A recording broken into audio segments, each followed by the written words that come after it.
What's up, guys? My name is Itz D. Rob, And I'm Luffy. and And this this is is our our gaming gaming podcast. podcast. Hello, everybody. What's up? All right, so today we are making a follow-up podcast to one of our podcasts we did a couple weeks back on our first impressions and thoughts on Pokemon Scarlet and Violet. But now, since it's been a few weeks, we've completed the game, we've been doing some post-game stuff, and we've been having fun with it. So, yeah, basically just gonna give our full thoughts. Maybe you can see this as sort of a review. But mostly it'll just be kind of, looking at the game, giving our thoughts, but then also giving our experiences we've had. So yeah, let's get started. Last time we talked, we had only done up to the first gym, if I recall correctly, at least. Somewhere around there. Yeah, I think we did like maybe one Titan badge and one gym. We didn't do much at all. But I mean, we did enough to where I thought we could give first impressions and thoughts, and you did as well. But I've really had fun with this game. Like, I will admit that the performance has held it back, and we'll get into that into more detail later. But overall, I've really liked this experience. It has definitely reignited the Pokemon side of me, which hasn't really been. Yes, haven't really been doing a lot with that in a while. So, if you want to say anything before we move on a bit, but So prior to these games, I hadn't touched a Pokemon game since I guess a few weeks after Ultra Moon had been released. I used to be a big time competitive player. And this is kind of this game, Pokemon Scarlet and Violet, have rekindled my interest in the both Pokemon and competitive Pokemon. And competitive Pokemon will be something we discuss a little later. But yeah. Yeah, that's one thing. Yeah, before this game, I really did not pay attention to some of the deeper stuff when it came to competitive stuff, and even just basic stuff like physical or special. Didn't really care about it. For the most part, when I played through Pokemon games, I mean, I would just give them, moves that seemed pretty good, and that was that. I didn't really mess with it beyond that. But yeah, for sure, I definitely think that this game has definitely changed that for me. I'm paying attention to it more, which I think is nice. You picked a good generation to start with in terms of the competitive stuff, because a lot of the stuff in this generation is a heck of a lot easier than it was before. Oh, for sure. You definitely get access to a bunch of stuff that you can just buy and change things like abilities or natures or even just like IVs and EVs with ease. I mean, yeah, you got to pay money to do stuff like that, but it's really nice. It's nice. Yeah, you can pay your way through the competitive meta here with these games. If you've got a butt ton of money, you can do it for sure. I think, all right, so getting into the storyline part of things. So, as we mentioned before, this game has 3 different kind of not main lines, but like storylines of sorts that you got to go through. The Team Star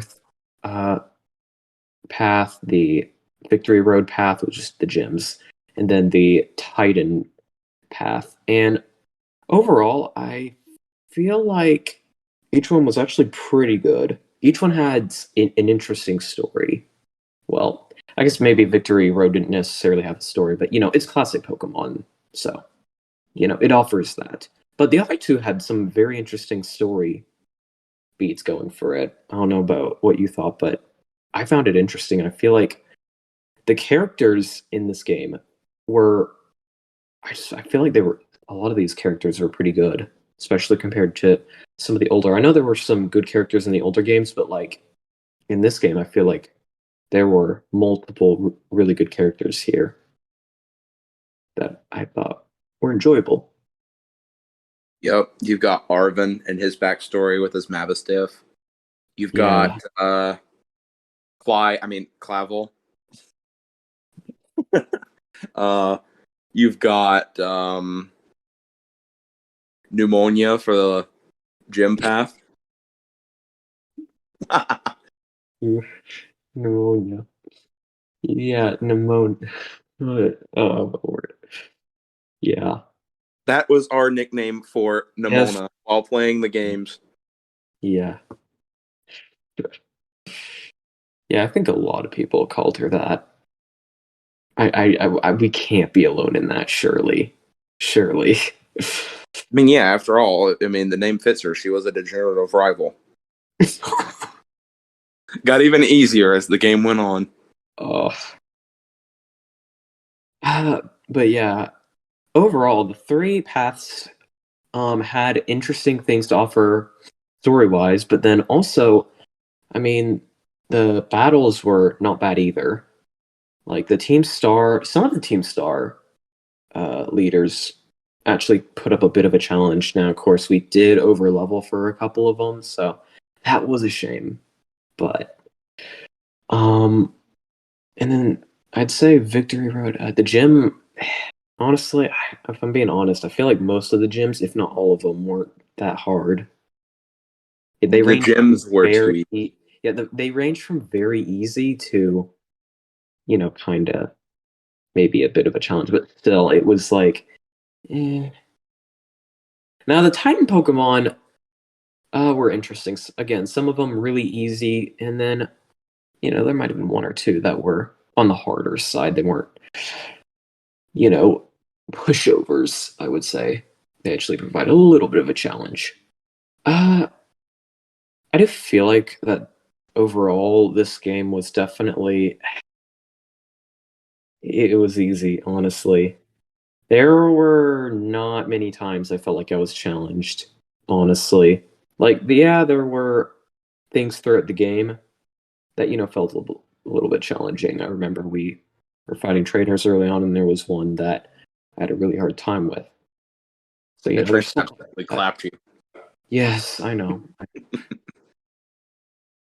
To be fair, there was that one Armin fight we did get. Oh yeah, the Arvin fight. We were 20 levels or so under leveled, right? Something like that. But we were like, I was around 5 or 6. I had at least there was a 12 to, I forget the exact number. It was anywhere from 12 to 20 level deficit. Because my highest was like 45 and his highest was like 62, I think. Oh, okay. So that was rough. I nearly beat it though. Yeah. I thought I could live another hit, and I guess Arvin's Mavistiff got a damage roll, and that was the end of Pokemon Trainer Luffy. Yeah. The only other time I really found the game difficult was towards the end. The Elite Four, honestly, was not that difficult. Like, I'm not going to say they were pushovers, because for the most part, they weren't complete pushovers. But honestly, like, every time I go into the Elite Four, I feel like I'm getting challenged, But this, and even the champion wasn't that hard. It was too easy for an Elite Four. I was able to sweep all of them 6-0. It was easy. I feel like the hardest challenge was Arvin when I was 15 levels under. Both of us were a good bit under his level. And the first time we fought him, we got Mabistiffed out of victory. But, second time around, we were able to pull through. Yeah, and then again, there was the professor the professor battle, which actually was quite difficult. Wait, really? For me, it was relatively close. It wasn't like I was wondering if I was gonna. We were talking about which one are we talking about? It was You're talking. Okay, I thought you were talking about the director of the academy. No, the professor one. No, not the director. No, I don't. The director and Penny were not that difficult. At least I don't remember them being that difficult. No, the one I consider probably one of the hardest fights in the game, rightfully so, is that professor. Or I'm talking about the one at the very end of the game. Yeah, Professor Turo and Sada, right? Yeah, actually. Mhm. Yeah. Which, fun fact about that, it's Professor Turo for Violet and Professor Sada for Scarlet. And the reason being is because Violet is based around future Pokemon.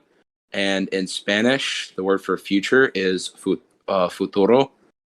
And the word for past in Spanish is pasado or pasada. Oh, So that's where that comes from.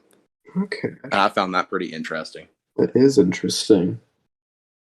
Still wondering what the lore implications there are. But yeah, I would say it was a difficult battle for sure. It was relatively close. And then of course the Crydon battle, I think it was scripted in a sort of way. Because you were meant to use Crydon versus Crydon, you terrestrialize, and you basically won after that. It was overall an interesting story, but I feel like the difficulty was kind of saddening most of the time. I really feel like it should have been harder. And it's a bit of I a think if I disappointment. played it again, I would either Nuzlocke it, or I would make sure that I was 10 levels under leveled at all times. Just to make it harder. Here's what I would say. I think what would have helped was if we took the correct path and we didn't ever overlevel. I feel like that would have made it harder. And maybe that's why it felt like it was the easiest. I don't know. And what disappointed me the most was the post game so far. Like, we went through all the gyms because you can battle them again. But despite that, they were still super low level compared to my Pokemon. Like, they're like level 65. It was so disappointing. And even the Academy tournament thing, you said highest you've seen is what, level 71? Yeah, so I've played the Academy tournament probably 6 or 7 times at this point, and the highest I've seen is 71. Yeah, that's real sad, honestly. And that was so easy. The entire post game has been super easy. It's been basically a sweep the entire time. I've felt like I've had pretty much zero challenge with it. It is so sad. Yeah, I leveled up my. Yeah, that's not to say the game's not fun, but it's like the difficulty should have been higher. I don't know, man. I guess I made the mistake of leveling my Miraidon, aka Cyborg Lizard, up to max level. And I swept everything 6-0. Didn't take any damage. It was easy.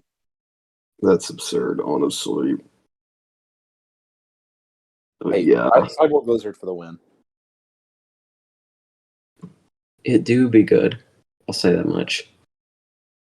But yeah, that's pretty much been our experience. It was a overall pretty easy experience with some hard highlights.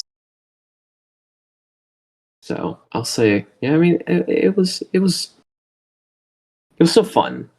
Like, don't get me wrong, getting the Pokemon hunting, the exploring the world, that was all fun. For sure.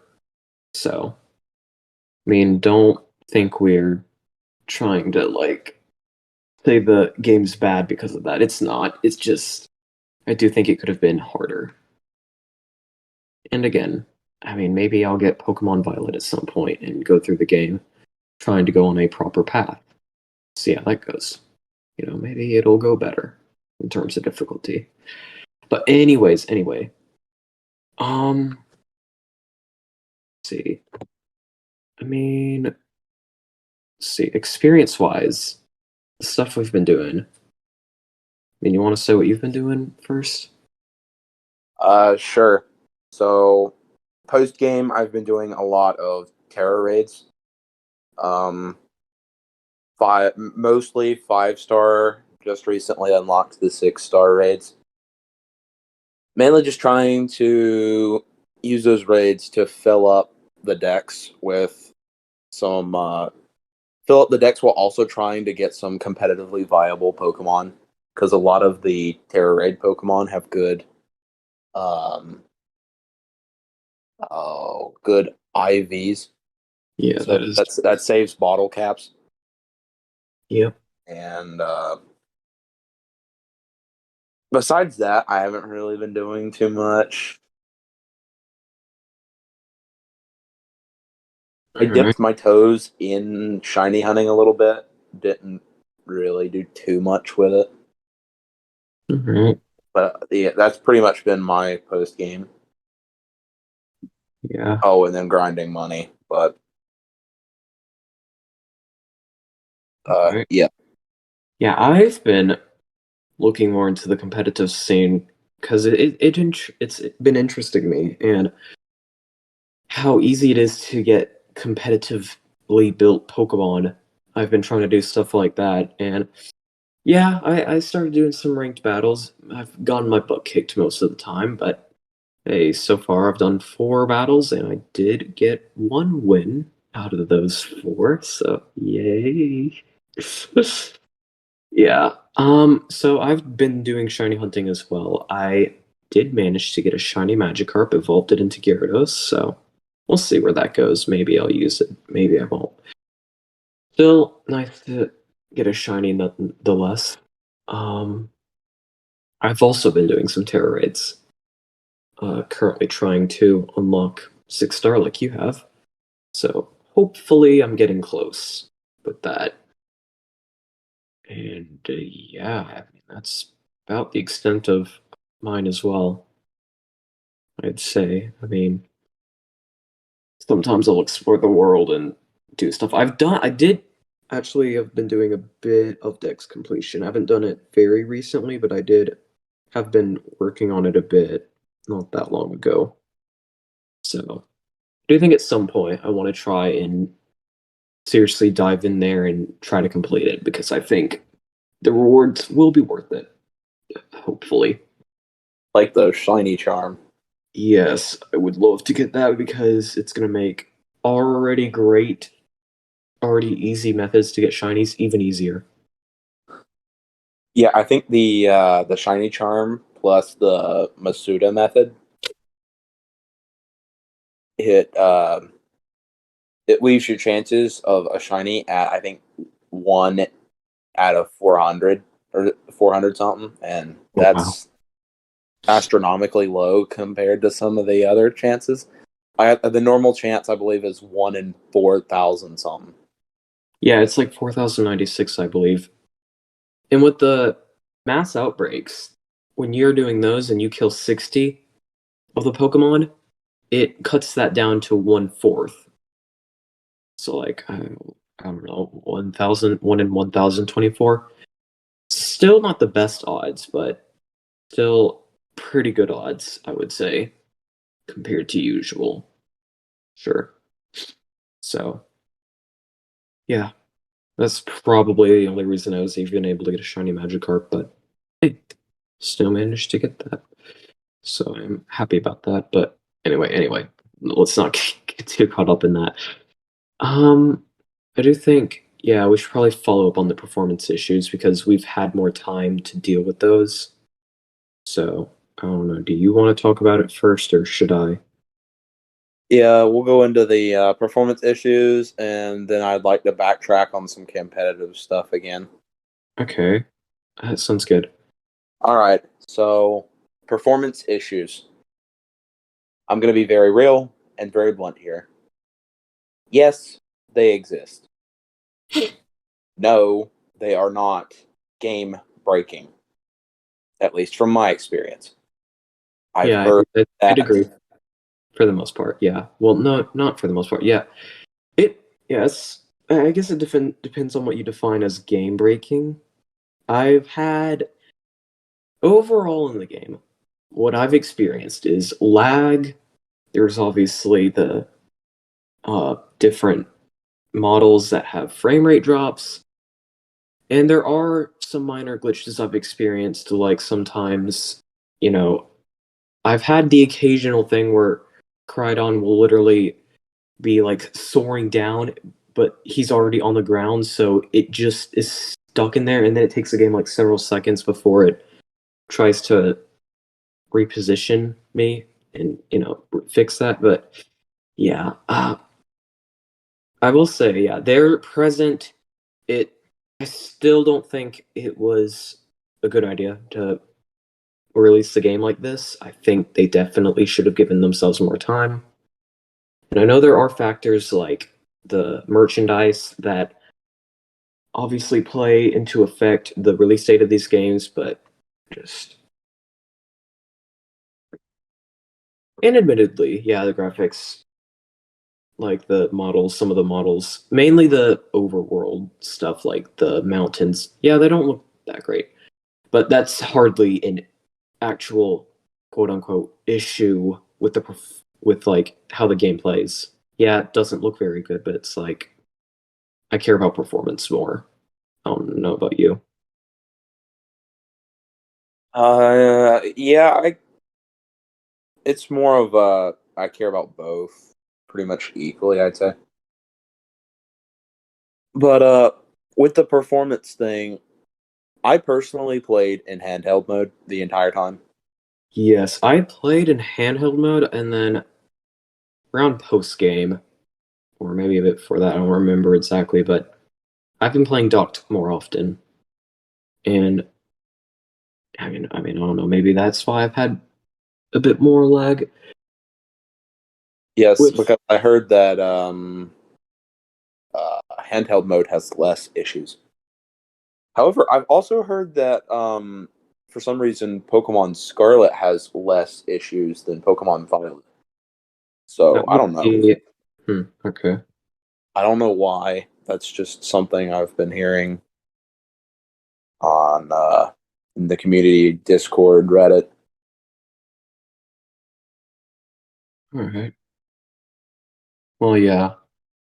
So yeah, pretty much overall, final thoughts on the current state of the game with performance.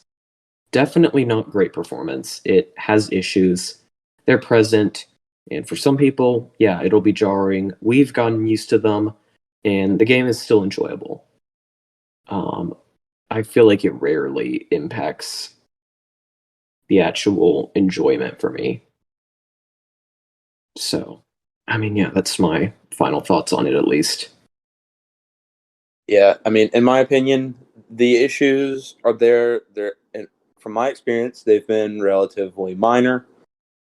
Um, I would recommend playing in handheld mode, and if you dropped the game because of the performance issues, pick it back up and stop being a pansy, please. I mean, it's not that bad. Give it another shot. It's performance. It's not the end of the world.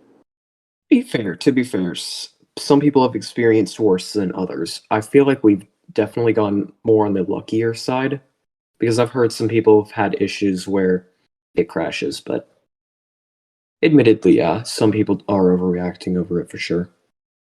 I mean, Definitely. yeah, but this isn't like Call of Duty where, a small or the lag I've experienced has been small. So I'll say small lag. I have seen issues, but honestly, some of the issues I've seen, I think where people are intentionally trying to glitch it.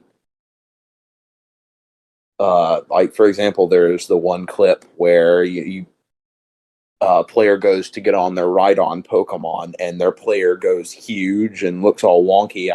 That's not something that's I've seen more than once. I'm nearly certain that was just modified for a dramatic effect. But the point I'm trying to make here is that this isn't, a game like Call of Duty where lag like this is going to be a game changer. Yeah. That is true. It's not as big of an effect, though, for sure. Yeah, I think the biggest thing is to, if you're having significant slowdown after a while, to close out the game. Well, save the game first, close out the game, and then reopen it, which seems to help most of the time, from what I've seen. So, yeah, lag can definitely get annoying, though. Sure, it's not necessarily something that's required, but like it can get annoying. But yeah. Anyway, we've already expressed our final thoughts on that. So I guess we can touch a little bit into competitive before we wrap things up. If you want to, at least. Yeah. So, first of all, if you have the game, I would start preparing a competitive team because we do intend to organize a Pokemon Scarlet / Violet tournament in the future. Probably within the next couple months. Double battle format. Full stuff will come out later, but do be getting teams ready.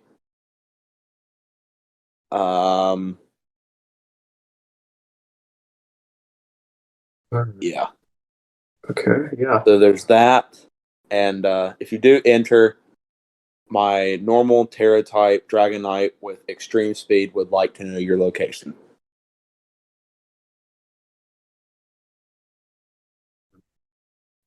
But yeah. Do you have any thoughts on the competitive stuff, or nah? I mean, I've pretty much expressed. I've been trying to dabble into it. I don't want to. I prefer not to go too hardcore, but I'm definitely gonna play around with it a bit because it seems fun, for sure. So, I mean, I can say that much. So, Let's see. How much experience has you had with double battles in Pokemon prior to this game? pretty much whenever the game required it in past games, like in the main line. So your experience was probably locked to Kate and Liza from Gen 3. Well, there were more. I think. Oh yeah, that's right. There were a couple trainers in Gen 3 I remember that were double battles. And a couple other ones in other games. But There were a few examples. Yeah, I didn't have a ton though, for sure. So it's been interesting. Yeah, double battles definitely seem quite interesting, for sure. But yeah, I think that's it in regards to our thoughts. I mean, yeah, I mean, as you heard, we are going to be hosting a tournament in the near future, which I actually did not know we had, but apparently we do. No matter, I am actually quite excited for that. So that is cool. So, yeah, definitely if you're interested, maybe join the Discord server. It's in the link below. And yeah, so all right, yeah, I think that's ready. it. Well, if you enjoyed this podcast episode and would like to hear us talk more about Pokemon or another topic, feel free to leave a comment and subscribe to the channel, or my normal Terra type Dragonite with extreme speed will find you.